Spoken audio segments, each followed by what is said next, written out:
All right, we're back again for more information. The goal of today, originally I wanted to keep all these podcasts kind of one per topic so people could just find exactly what they want and keep them on that 15 to 20 minute mark. I might do it if I talk fast enough, but I'm going to combine three different questions that are probably the most common questions people have in the beginning when they look at doing ketosis, if they're gonna do it properly, and they kind of overlap. So we're gonna do all three at the same time. So let's get going with our topics. We've got what are net carbs in general, because people always ask about the amount of carbs and reading labels. How's that work? So we're gonna do that. Can you cheat? That's, of course, another humongous question. And then where does alcohol fit into this? Some of these, there's pretty good resources on the internet. It's pretty easy to understand, but I will just confirm it. And then others, such as the alcohol, there's a lot of actual disagreement. And I've kind of used myself as a guinea pig, and I have found out what works and what doesn't and why. So that's really what we're going to talk about. So let's get started. And I'm not moving.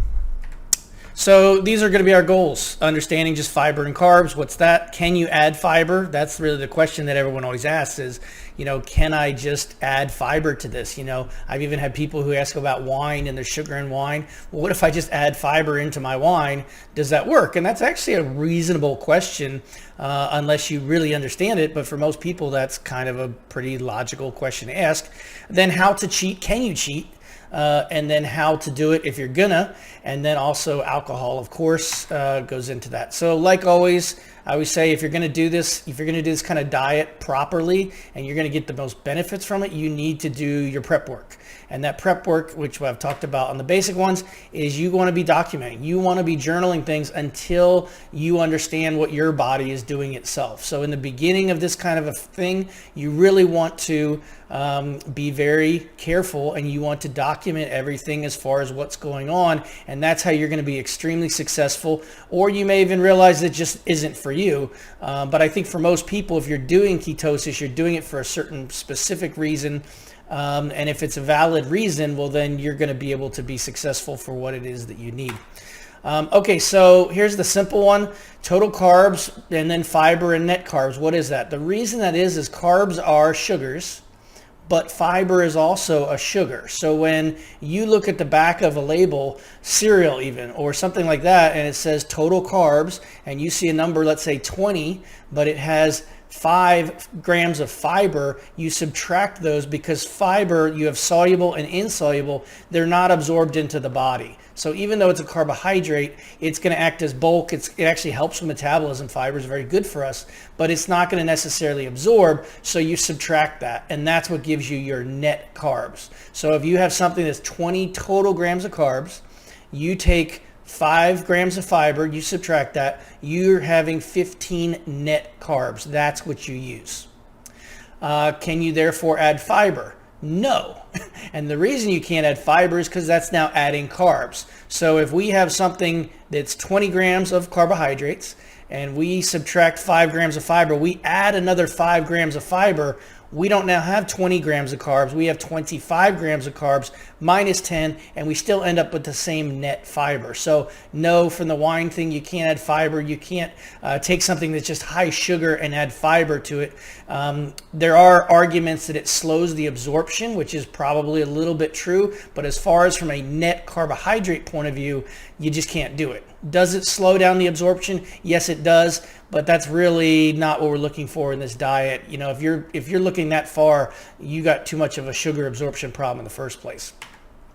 So simple enough? Not quite. And the reason that's not quite is because there are conditions, and we've learned now, there's one Brewer syndrome where people have certain pathogenic bacteria where they will actually turn fiber into alcohol, and then they will absorb it. So there's people that can get drunk off eating fiber, and it's actually a very serious disorder. It's a blood sugar problem. It can be fixed, but again, there's a situation where those people do absorb the fiber because they turn it into alcohol. There are other pathogenic bacteria where you can break down fiber into an absorbable sugar. So there are people that think they're eating low carb, but they have a high fiber diet. But if they have a particular imbalance, then they're going to actually be getting sugar from the fiber itself. So it's not quite as simple. These are both fairly rare things. They are correctable things. Again, if you have either one of these, you're going to be dealing with blood sugar issues, and that's really the big thing. But just letting you know that's what that is. Now, alcohol and keto. This is one that gets a lot of questions on the internet, and it's pretty straightforward, although there's a lot of people that give differences of opinion. So alcohol itself breaks down into ketones, which again, the whole idea of this diet is your body is in ketosis, meaning it's preferring and breaking down fats for energy. So if you do alcohol, just hard liquor, like a 40%, like a vodka, a gin, a tequila, you actually can do it and stay in keto. There is a caveat I'll get to in a second. Now, what are you drinking though? Certain alcohols, wine, for example, beer, they have much higher sugar content. So they have alcohol and sugar. If you're drinking mixed drinks, most mixers are very high carbohydrate. So you're going to have to change what alcohol you're going to drink. Most patients, they'll drink a vodka and club soda, and they'll put a little splash of something in it, which is going to be a very low carb. That's your easiest way to do it.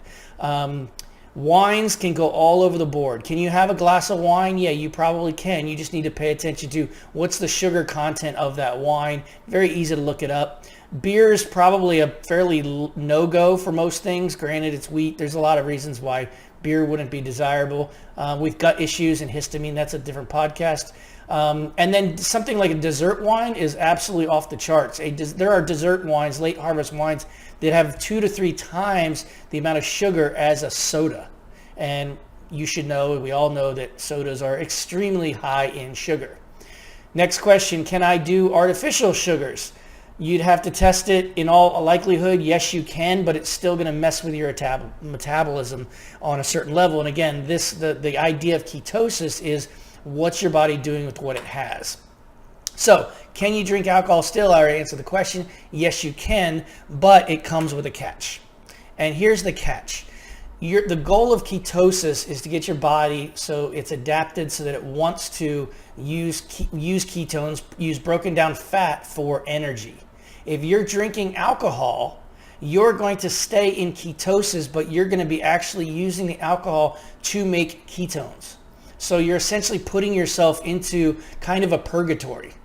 Does that make sense? So essentially, you're not using your own fat for energy. You're not using the fat even that you eat necessarily for energy. You're using that alcohol first because your liver's prioritizing, because technically it's kind of a poison, and it's turning into a ketone. So that takes precedence over all the other things. So if you're doing this to kind of lose weight, for example, and the weekend comes along and you want to meet up with your friends and have a drink or two, yes, you can do that. But understand, probably for the next day or two, you're not going to be losing any weight at all because you're going to have made ketones, and then you're going to be actually utilizing that first. So it puts you kind of in this stasis mode, which isn't bad. I mean, it allows you to be able to be social, and if you'd like to have a drink or more, you can. Just understand, the more drinks that you have that are, of course, low sugar drinks, the longer it's going to take you to normalize back into really a functional, desirable ketosis state where you're using the fats, your own fats, and what you eat for energy. So this is the other big question people always get concerned about. How can I cheat? There's people who say you can, you can't. It depends. What is our goal here? This is your key, remember? Your whole key of this is tracking what does your body do and how's your body functioning. If you're just doing keto, going in and out of keto, well, that's what cheating is going to do. As soon as you cheat, you're going to throw yourself right out of ketosis. So in the beginning, you really can't cheat at all. And the more you have a blood sugar problem, the bigger of a deal it's going to be, and the less of a chance you're going to be able to do that. Now, with that said, once you get into an adaptive keto state, which is really the goal for most people, that's going to take probably about anywhere from 4 to 5 weeks until your metabolism will actually truly shift and think, okay, I'm now shifted this metabolism. It's no longer, I'm just in this temporary keto phase. It's you're now in an adaptive nutritional keto modified diet. In that case, then you can start to cheat. And I've actually played around with it.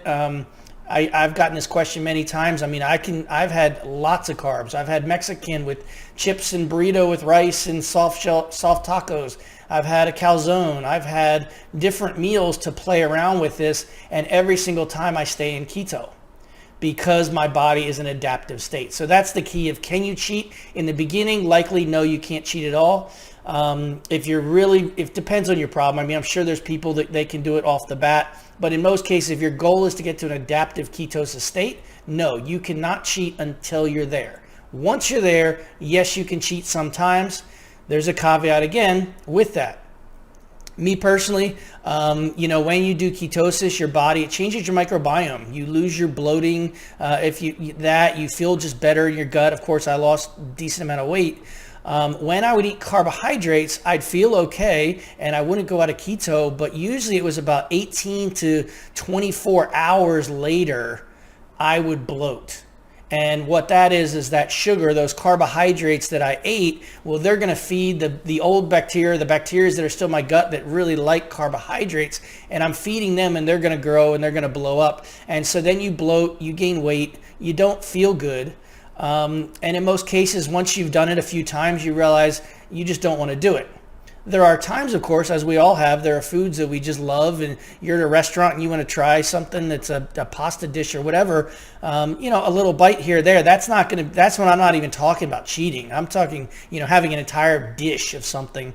But if you're going to do a little bit here and there, it's perfectly fine. You can cheat, but you have to be in the adapted keto state to do so. That's where everybody kind of messes up. The majority of the people that I coach through this, who have done it, my patients in the past, they never really got to an adaptive keto state because they never, where are we? There you go, track the results. And so the reality is that they never got into an adaptive state. They may have not even been in keto or barely in keto when they cheated, which throws them fully out of it, and then they kind of have to start over.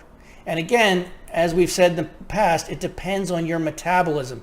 A person who is really used to carbs or is hypoglycemic, my wife is Asian, very common in their diets. It's extremely easy for her to come out of ketosis. We still haven't gotten her into an adaptive state, but I'm sure she would be able to cheat at that point, but it depends on your diet. Someone who's more insulin resistant, once they get into it, those are the people that can fast to get into it. If they were to cheat and get out of keto, they probably could change very quickly or just go back to a fasting and get back into it. However, there's a chance they're going to mess up their blood sugar, and that's another nuance of this, which we'll get into a different podcast, of how do you move yourself out of it.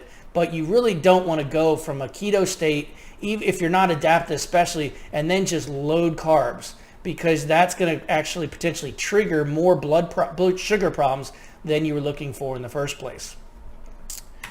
So we actually did it. That's not too bad. These are different talks. So I hope this made sense to everybody. I will come back here. Obviously, if you have any questions, let me know. If anybody wants to add anything, I hope that this will reach enough people where some other professionals will come in with their opinions, because there are certain things, one of the podcasts I may do, but I'm still personally doing it with a few patients, and myself is dealing with anaerobic exercise, high intensity exercise. And there's a lot of unknowns there because it gets really specific at that point in time. But again, hopefully today we've explained for you just the basics of, yes, you can cheat once you're in an adaptive state. Can you drink alcohol? Yes, you can drink alcohol, but you have to be careful what alcohol you're drinking. Now, if you want some wine, let's say, well, that's going to be part carbohydrate. That could be part of your net carbs. So you may do just lower protein, fat, and recognize that the wine is going to be a carbohydrate. The other problem with alcohol, just as a nuance, typically when we do drink alcohol, then we get our blood sugar imbalanced and then we want to cheat. And as I always joke with patients, most of the times in the past, way before I did this, but whenever I made bad dietary choices, alcohol was usually involved before that choice was made. That makes sense? You're perfectly fine. You eat good all week. Then you're like, hey, let's have a pizza. And not, hey, let's have a pizza. You're eating good all week. And then on the weekend, you have a drink or two and you're like, oh, let's order pizza. And then you eat too much and you feel like crap. So that's the one piece of that. And then of course, again, net carbs. Fiber doesn't count because it's carbohydrate. It adds on to it. So you cannot add fiber. Now, if you're doing keto, and some people have where it affects their metabolism and their bowels, which it does affect your bowels a good bit, and you need more bulk or you're getting constipated, you really shouldn't. Usually if you're getting enough oils and fat, you're gonna have decent moving bowels. With that, if you're having a little too much protein, remember protein can turn into sugar, part of it. But you can add fiber. There's nothing wrong with adding fiber to your diet. So you can add fiber into your diet, just don't think it's going to affect your net carbs. I hope this was helpful, and I think we covered all three of those topics. Again, take care and good health.